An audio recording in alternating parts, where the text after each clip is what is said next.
they have created, what kind of impact especially in your country, like people want to follow you, what kind of message do you want to give them? The message that I think it's sometimes we have a dream, it's different than everybody. We can be different in good way. We are and through our path we can create another path and open another window and doors for the new generation, that they can dream big.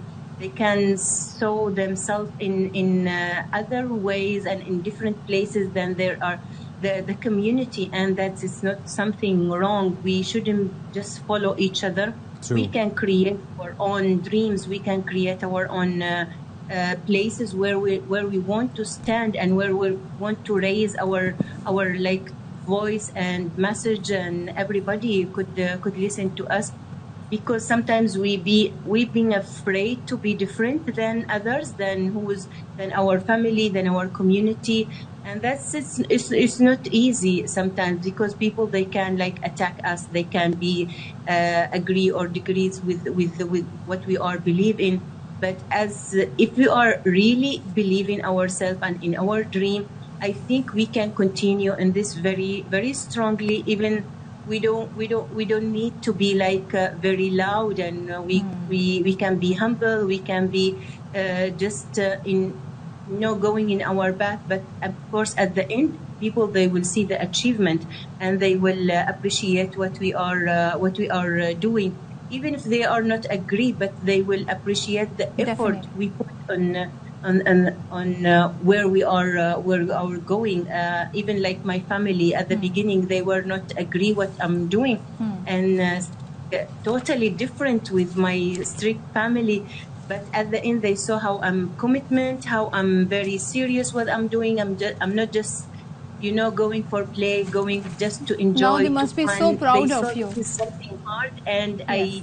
I believe it and I love it. So now we are in a way they respect, and they are wonderful. They still worried about me, but they are agree at the end with what I'm doing. Maybe we can relate because we somehow share the same values, that how reluctant our families are sometimes, but I think they must be so proud concerned of you. about our safety and security. Thank you so much. Thank you so much, Nadra. It was wonderful talking to you.